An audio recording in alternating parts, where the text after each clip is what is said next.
In order to do that, let me first of all invite the moderator for the next panel, Mr. Prem Khatri, founder CEO of Cafe Mutual. Prem Khatri ji is from, he's a pass out from IIM Bangalore, and he has held various positions at Motilal Oswal, Ask Raymond, Bank of Baroda's Vice President, Marketing of Kothari Pioneer Mutual Funds, and also a branch accounts with State Bank of India. He runs a website called Cafe Mutual. I think each one of us aware about this. Each one of us go through at least one website which is called Cafe Mutual every day. And his main focus and his mission is to empower the distributors with knowledge, value, skills so that they can contribute to the well-being of Indian investor by helping them in their investment decisions. Welcome, Mr. Prem Khatri.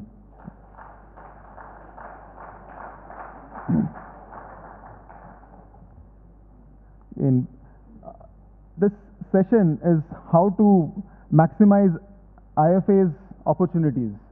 When we are talking about opportunities, we have not only our own industry, we have to look beyond our own industry. And to do that, we have Mr. Sangram, CEO, Think Why Not Group. Welcome, sir. He is an HR trainer, and he says that advertising was just a pleasant accident with him. He plays a role for ideas and advertising and others. He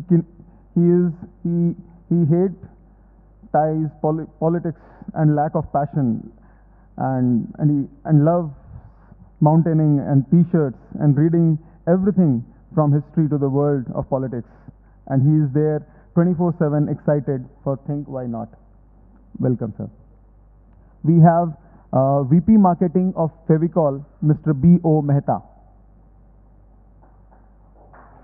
He is responsible for developing the Fevicol business, including the exports as one of the pioneering activities over these years, several new products and successful brand introduction and development. Let's all welcome Mr. B.O. Mehta.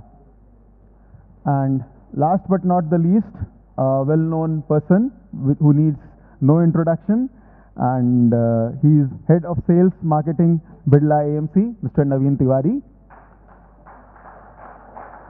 Over 18 years of experience, a chartered accountant by profession, and he is the key driver in taking business of Birla AMC to rank 4 industry AUM-wise. Under his guidance, Birla AMC launched Dynamic Bond Fund, which grew from 1,800 crores in July 2011 to 15,000 crores, and that became the single largest fund in India. I think that needs a big round of applause. Thank you. Over to you, Premji.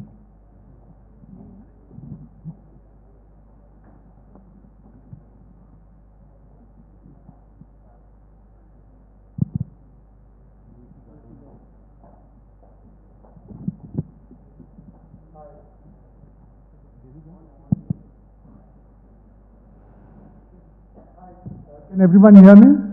Great. Okay, in this part of today's proceedings, we're going to focus on business development and prospecting. The theme for the entire day has been focused on, the theme for this particular session is on Jugaad. So how do you get maximum returns with minimum resources? In that particular context, I think two things matter a lot. One is how do you differentiate yourself from others, and how do you prospect? One of the things which I have been particularly very disappointed in the Indian distribution system has been the lack of any kind of segmentation. You talk to any distributor and you ask them, who's your client? मेरा client retail भी है, मेरा client HNI भी है, मेरा client औरत भी है, मेरा client आदमी भी है, मेरा client young भी है, मेरा client retired भी है, मेरा client doctor भी है, मेरा client सरकारी मतलब employee भी है, सब मेरे clients हैं. तो ये सिर्फ लास्ट इंडिया में किसी ने ये सक्सेसफुल किया था, वो दूरदर्शन ने किया था, राइट? उसके बाद में आप कोई भी प्रोडक्ट खरीदते हैं, कोई भी सर्विस खरीदते हैं, वो सबके लिए नहीं बना होता है. सिर्फ दूरदर्शन के बाद में एडवाइजरी बिजनेस ऐसा है जिसने कोई segmentation नहीं किया. Believe you me, this is the reality. Am I saying anything different? I love it when I hear things like what Shiny said just now, that she focuses on women investors. She believes their needs are different, and she articulated that. So I like meeting such people, and I like to hear more of such experiences, but I don't get to hear them very often, disappointingly. So we will talk about how do you differentiate yourself from others, what is your proposition, and how you should be different in your prospecting. Okay? So I'll start actually with someone who has a very interesting story to say. You know, when he started Think Why Not, he was competing with very, very large agencies. For those of you who may not know so much about advertising, advertising is another business where the big have a much bigger advantage over the small. Very few people can expect to start an advertising agency and compete with the likes of Lowell Lintas and, you know, and JWT and all that. Very, very difficult to compete. He has been one, he has set up an agency which I know commands a lot of respect from his clients. We have Bharat's company, Fevicol, I don't need to tell you, done some of the most iconic advertising in the country. Okay? And of course, Naveen represents Birla. We've seen Birla gain strength quarter on quarter. They've been notching up numbers in their AUMs and in their rankings. And they had come out with some very interesting storytelling last year. Most of the mutual fund advertising tends to be very, very number oriented and strategy and things like that. They told a story which was kind of appreciated a lot in the mutual fund community. I'll just make two more points before I hand it over to, before I actually take on the role of the moderator. The two things that I wanted to mention was that, you know, there are some important constituents of practice management. One is how do you stay in touch with your client once you've made a client. Once you've made your first sale, how do you stay in touch with your client? Having a contact management program is something very essential to our business. Again, a thing which I find most IFAs practicing in a, not practicing in any systematic manner. They just follow rule of thumb, use their memories to say that, you know, he's a guy I haven't met for a very long time, so let me go and meet him. So there is no proper contact program. So there is no method to stay in touch constantly with people. And why is it important? It is important because all of us lead busy lives. Your clients certainly lead very busy lives. Unless and until we are in their face a few times through the year, we are not likely to be remembered. Okay? Maintaining a minimum level of contact is essential with the client. So that's on contact management. The second part I want to lay stress is on having on developing an analysis of your book of business. So, which is saying that these clients are of more value to me than others, and hence, am I in touch with them more often, or am I providing them a different experience from others? Many IFAs, including some here, might have investors exceeding 1,000, but obviously it's not possible for you to meet all 1,000, you know, even in a year. So how do you decide which are the ones to get more attention and which are the ones, and what should be a proposition for those people? So that's something very important to work out. But let me start with Sangram. You started as an individual against the might of some very established global brands in the country. How did you go about building a brand for Think Why Not? I think the answer pretty much, when you started speaking, I think you pretty much gave the answer. And the whole key, as you rightly identified, is in segmentation. And while there are a lot of agencies who are vying for the big business, I think the opportunity that we saw is that there is a gap somewhere in the middle segment for mid-sized brands who are large enough to have decent advertising budgets, but who do not have as sophisticated marketing systems to essentially integrate their services. So the opportunity for us essentially was to provide an integrated marketing solutions for mid-sized brands. What I mean by integrated marketing is conventionally now the market has become very complex. There is advertising, there is events, digital is a new sphere that's coming into. In addition to that, there are ground level activations which one needs to conduct. Most mid-sized brands do not have systems as sophisticated to integrate all their services together.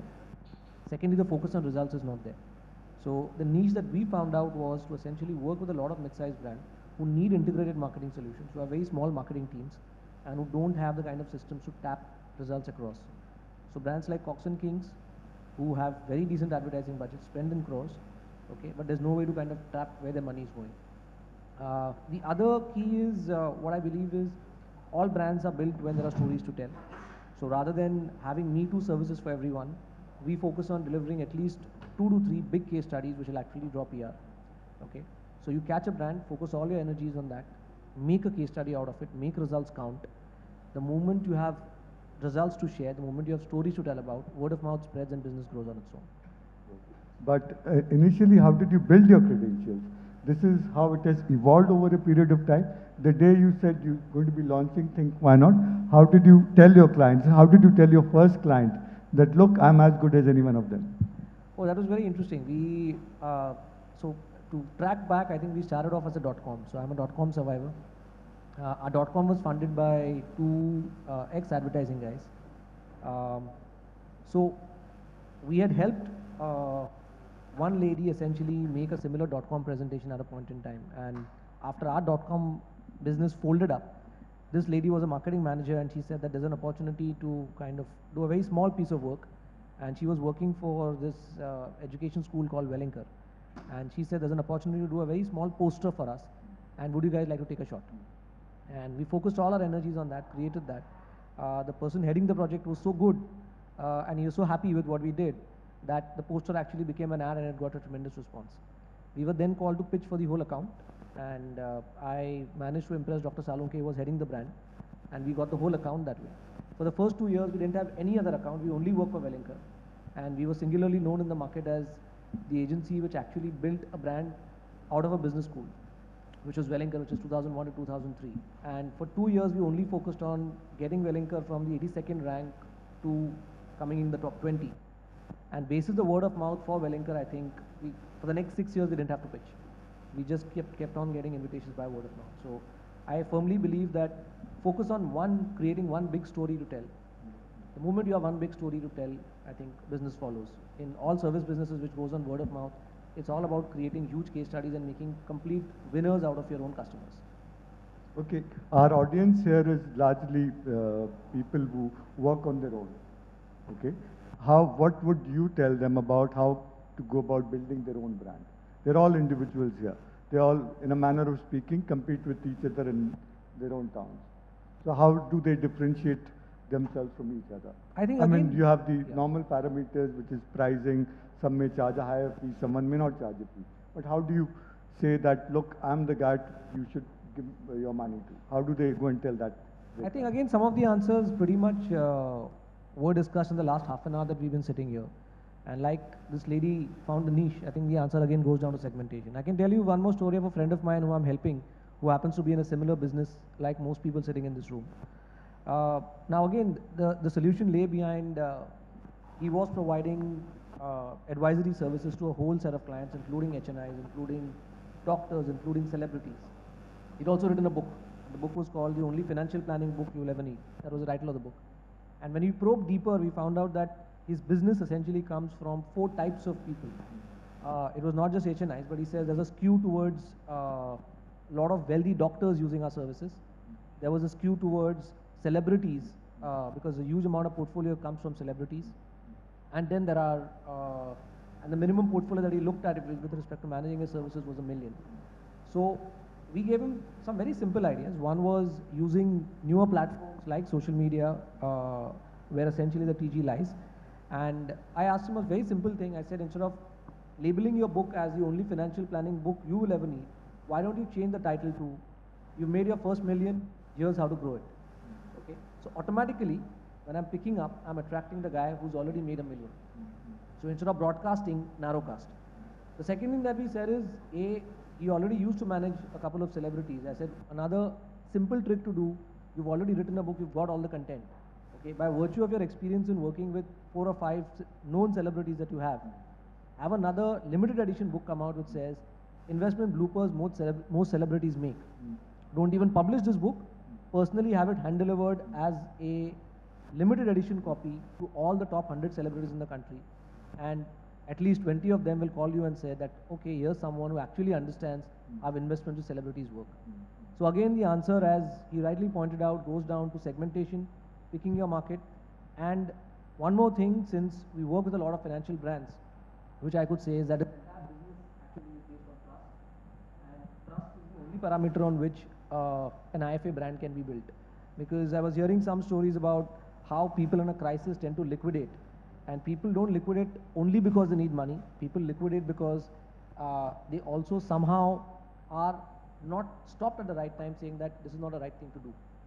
If the trust factor is there, and if the head of the business per se can call and say that no matter what the crisis is, your future is more important than the crisis at present, do not liquidate, I think it can be arrested. So build it on trust, find segments, find differentiation, and create absolute 1 or 2 big winners out of your own clients. Tell stories of those guys to the rest of them, and I believe the individual brand starts getting built. Okay, on storytelling, Naveen, you used a very interesting, you've been using storytelling for a while now. Share with the audience how they can use storytelling to build their own brands. No one's interested in boring presentations, no one's interested in boring statistics. People